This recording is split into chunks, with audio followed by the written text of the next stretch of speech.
Hi guys, and welcome back to our channel. My God, can you believe third episode already? Third episode. You are joking. I know, but this time we're not doing Star Wars. Well, I'm very, very sad. I think the teaser might give away a little bit of what we're doing. So guys, really looking forward to this one. So why don't you come and join us and let's have some fun. Hell yeah, let's have some fun.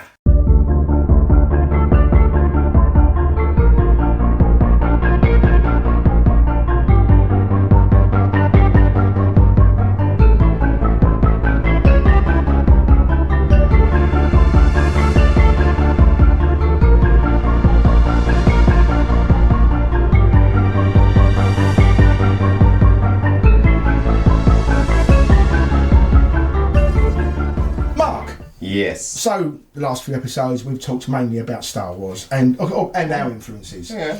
Now, I'd like to, this episode, talk about the influences Star Wars had on other films, and especially Disney.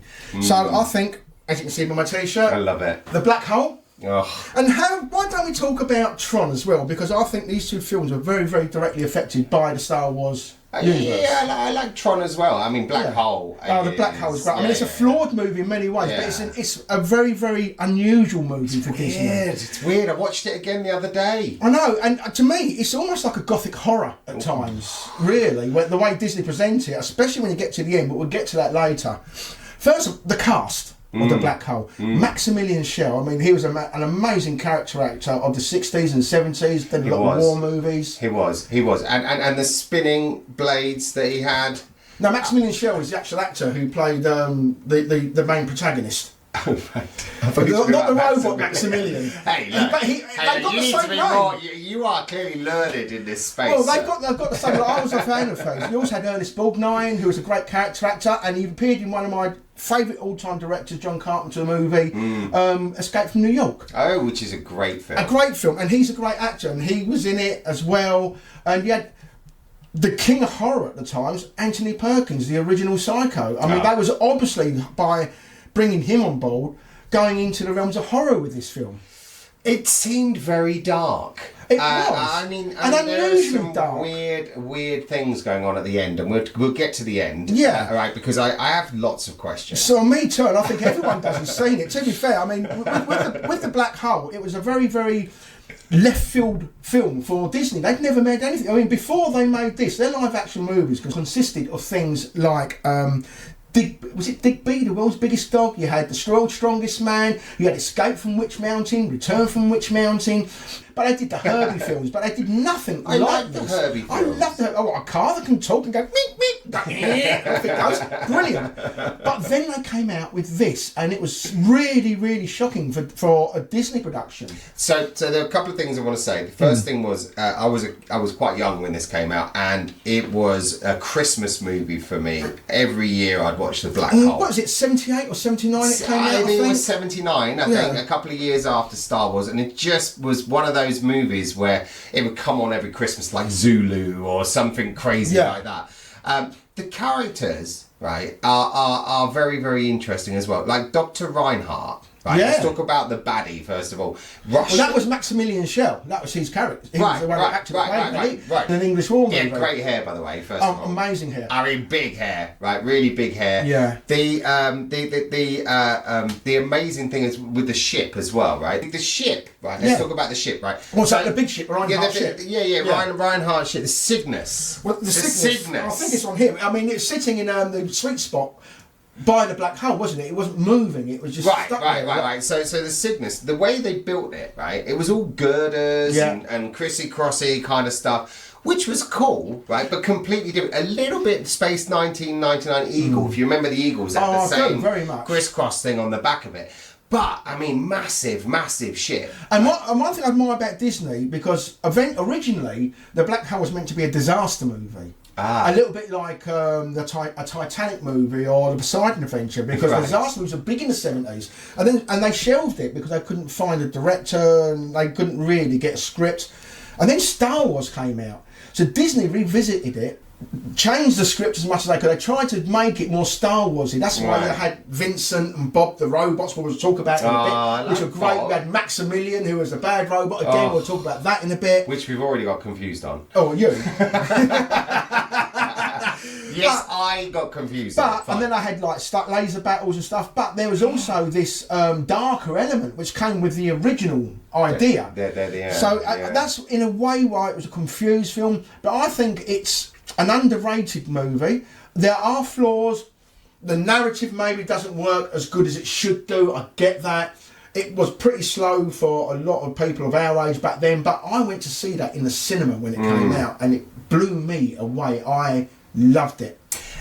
It was different to Star Wars, and we're not mentioning Star Wars because I know we talked about it a lot. But it was very, as if I've mentioned it already. It was very different. For a couple of years later, the graphics and the special effects were pretty good. Yeah, I love the sound of the laser guns. Well, did you know that was Disney's most expensive movie up to that point? Really? Yeah, they poured so much money into it because of the Star Wars effects. They poured so much money into it, and that's why, for me, after Star Wars, that's one of the best special effects movies I'd seen since, because he had a lot of these copies come out.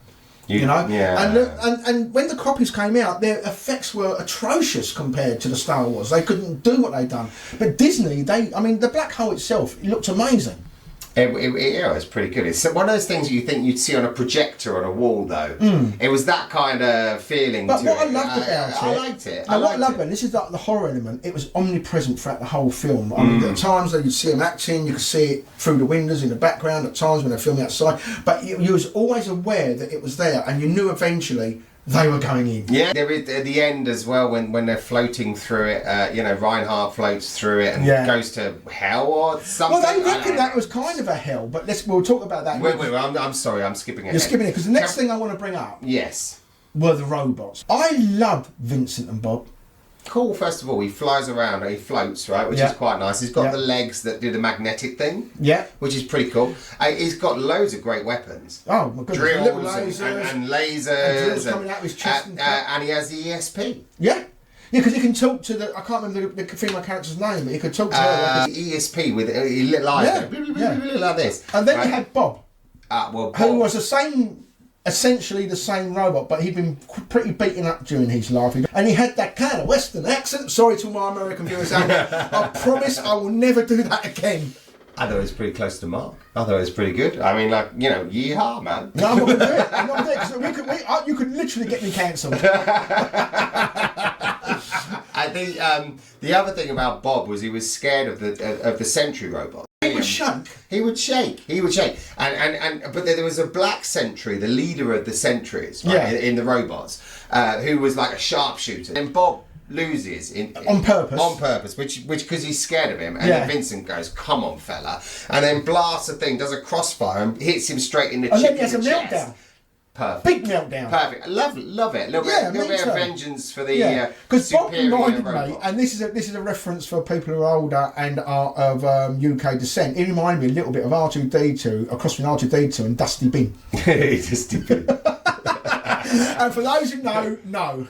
Maximilian. Can we talk about Maximilian? Now, I think one of the scariest robots ever designed. The red eye. Right? The red eye. The spinning propellers.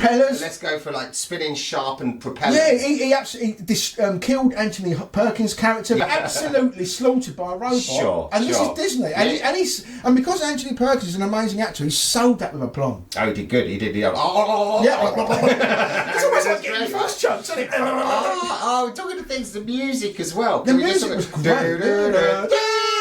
I love that. It's so good. And because it came in at the start, it drew you in. Yeah. I was absolutely there. The bit where Maximilian and Vincent fight each other at the end, he drills into Maximilian with his little drill. Yeah. And then his head goes up and his lid comes up and he spins his head round. Like this, right? Yeah. I would like to get to this point now. We're talking about that. We're talking about the omnipresence of the black hole. Yes. And then we get to the main event. And that's when we get to the end, when they know they're going through. You know, that the Cygnus is breaking up. They've killed most of anything that's moving. Maximilian is stuck underneath something that's fell on him, some sort of lighting rig or something. What is he saying? He's going, listen to me! Listen to me! Listen to me! What is that? And that was him doing his Shakespearean death. Yeah, but I don't understand the words. Does he want you to listen to him? Is you want to list the ship to the side? I don't. But then he ended up inside the robot Maximilian. How did that happen? These are some of my questions. Right, so let's see the questions. You go and we talk about So the first thing, right? So that they fly. The Cygnus is done, right? Yeah. I think it was the asteroids that bashed the crap out of it, right? Yeah. Then they get into the probe ship and they fly. I just got to say one thing. That big asteroid that went down through the Cygnus when it went across the bridge. One of the best special effects in that. That was really, and the bridge fight as well. That was so good with Vincent and Bob flying almost like something out of a war movie. Oh, thank you for bringing these up. They're really good points. They were amazing. That was probably some of my favourite scenes in the whole movie. Yeah, and the bit where they're travelling along on the little shuttle, like a roller coaster. You know, you can literally, that's like a Disney ride. Yeah, right. I almost reckon that Disney did that thinking I could get a ride out of it. Well, again, I need to rephrase that. Yeah, right. You know, you're absolutely right. When you see that meteor rolling down the thing and they fall over halfway, and you think that's bad. And the fight with the sentry guards on the bridge as well is really with the music. Now let's continue with the bit when they go into the black hole, because this is when, for me, it stops being a sci-fi movie and goes into the horror part. Do you know, it's weird. I think when you go through a black hole, right? Maybe they were thinking it's like parallel universes or heaven and hell or something like that, right? Because when they go through the probe ship, they come out the other side and it's somewhere. Right? But Reinhardt floats almost through, like purgatory. Floats through the black hole, right? Where he would be crushed to less than an atom, right? Yeah. And then ends up in hell, I think. Is it hell he ends up in? I wonder whether it's meant to be like hell or purgatory or something like that. But yeah, it definitely felt like, because one minute he's floating towards the robot Maximilian, then he puts his hands on the robot's shoulders, and all of a sudden the camera pans back from Maximilian, and Reinhardt's eyes are in Maximilian. He's inside. He's inside the robot. How? Well, how? Because that scared me. Does Maximilian know he's inside the robot? I don't know. I mean, was that him wearing his true shell? Was that his girlfriend Michelle? But there was some of the exactly. If any viewers have any interpretation other than the fact that he went to hell, great, right? Or if you have another idea of what happened. But I like the way that Disney had the bravery to do something completely different. And yeah, I think it flopped on because it confused a lot of people. I think it flopped because people saw the Disney name and think they could take their children to it. And it turns out that it's actually quite a dark movie. And I think it flopped because audiences weren't ready for Disney to make a movie like that, which then goes on to the next film I'd like to talk about. Yes. And again, I think the same reasons for this film is Tron. I quite like Tron. I really like Tron, and I went to see that in the cinema, and it had a really good cast. I mean, you had Jeff Bridges and Bruce Boxleitner, who are really good actors. Jeff Bridges did great, and he was in the latest ones as well, wasn't he? They did a great job on that. And then David Warner, again, he came out of a horror section because he was in The Omen, and he was a very, very good actor that came out of the British war movies and that as well. So you had a really stellar cast there. And you had, I think, effects that we'd never seen before. Now, again, it flopped. I think, again, because this is Disney and people wasn't expecting this kind of film. It went aimed a bit more at kids than The Black Hole, but at the same time, it still had quite a dark theme. I mean, people were getting de-resed. Basically, they was assassinating their programs. And, and that it is all about the idea of AI. I mean, you talk about this is 1982. I mean, right now it's more prescient than ever. What they were talking about, the idea that the master computer was like, "Hello there," and that really voice. And he was blackmailing David Warner's character because he'd stolen Flynn's software, and that's how he built the company. That's how he became big. Yeah. And I loved the scene when they pulled Jeff Bridges into the grid. It was a laser. He goes, "Stop! I've got to stitch you," and all the little squares that came away, and it was really clever. Good. there are lots of clever things, because if you look at the graphics that they use, they were basically the kind of arcade graphics of the time. I don't know if you ever played some of those ones which just had the lines, the green lines and stuff, and they were great. And what a great spin-off for the gaming industry. I actually had a handheld Tron game that used to hold. Do you remember in the your Tron eyes. game that you used to play? That used to have like the spiders and then this thing going round. I do. And there was a game on the Spectrum computer, I think it was, which was a Tron game. I mean, they were pretty great to recreate. There was these weird sort of N-shaped ships with legs that would fly around. I don't know if you know what I'm on about. Yeah, I do. When the legs would come together. And when they blew up, they kind of came apart in bits like blocks. Very much like a game would. It would. Because it would. It was 8-bit games back then. They were in a game. Yeah, exactly. So and you would expect it. And back then, that was the graphics that we were playing with back then. I mean, that reflected the graphics. Yeah, and the light cycles. Well, the light cycle is probably the best scene in the film. I mean, really how fast clever. did they turn? Really, and there was an arcade game, a Tron arcade game with the light cycles, and you basically had to cut and you'd leave the lines. I was good at that. I was rubbish. I was good at that. I was good at the Tron game back then. But to me, it was a very flawed movie. I think the biggest problem that Tron had was it was quite slow. It was exciting in places, but the story was very, very basic. They didn't really do much with the story, and I think that's where, for me, Tron maybe suffered a bit with the audience. Again, a bit like the Black Hole, it wasn't quite sure who it was aiming at, and it had very dark. Again, it had quite dark themes. Actually, the whole lighting itself and the presentation of the film was very dark. It was, because a lot of it was just the shield, the bits of light that they were wearing or whatever, and the rest of it was all quite dark, and then the graphics around them. Yeah, which I thought was great. Oh, the other scene that I really liked as well was the disc battle.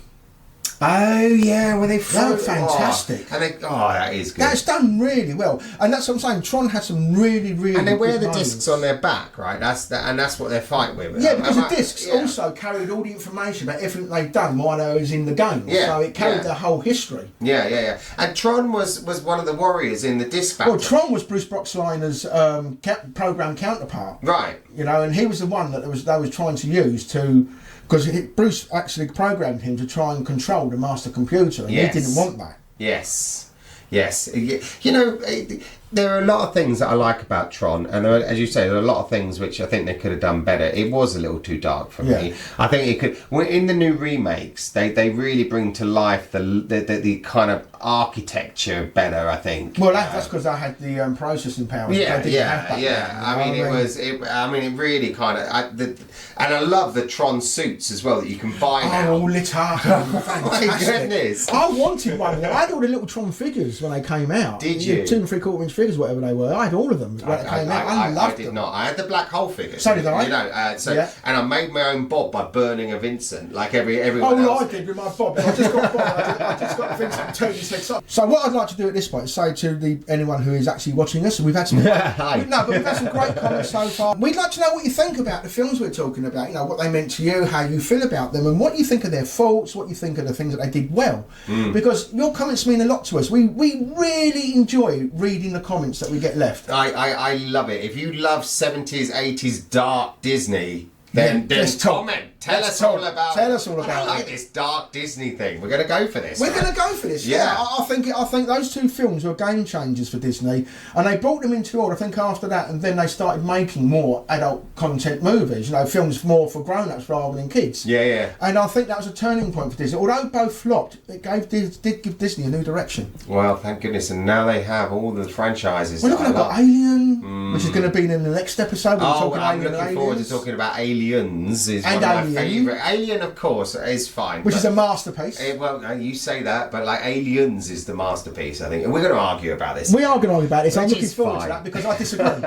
but that's the next episode. So I think we've got to where we need to get to with this one. I agree. If I can just give you a little bit of ticklish humour. Ooh, we're there. Would you like that? And I have found a Mandalorian joke for you, so because you are Boba Dave, all right? Well, I am. Yes. So, what is the difference between the Mandalorian and a time machine flown by Marty McFly. I don't know. What is the difference between a Mandalorian and a time machine flown by Marty McFly? It's great. Good. The difference is one is a Mandalorian and one is a Mandalorian. Okay, guys, well, that's our episode for this. I hope you enjoyed it. Well, we're doing the next episode. We are going to be talking about aliens, but for now, that's our episode. I am Bob and Dave. I am Obi Mark. We are Dudes of the Galaxy. Thank you for joining us, and we look forward to speaking to you in the next episode. So until then, you guys have a great time. Have a wonderful time, and don't forget to comment and subscribe. Yes! Bye!